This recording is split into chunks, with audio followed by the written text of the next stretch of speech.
Yeah, I mean, obviously, all the tax law is relatively new, and people are still trying to figure out how it all applies to them and their particular situation.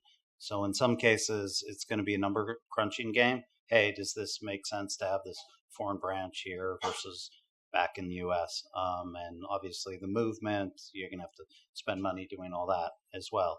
Um, because some of the things that have changed are, the controlled foreign corporation. Now they have something called an SFC, a shareholder foreign corporation, where now if you own 10% and any day of the year, you might have to have, you pick up the subpart F income there. And so that obviously would affect anybody that has offshore operations and they have ownership of offshore corporations. And there's something new called the guilty, you'll hear. That's another acronym that's been being used, and it's basically saying if you have foreign branches, and you're they're looking to make sure that they're paying a certain amount of tax, or else they're going to have to end up paying some in the U.S.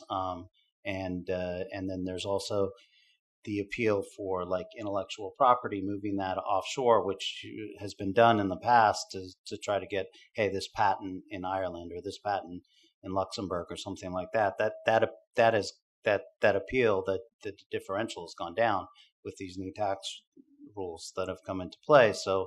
The so people are going to have to look at it when you're thinking about moving these things offshore. Does it make sense anymore with the new tax law?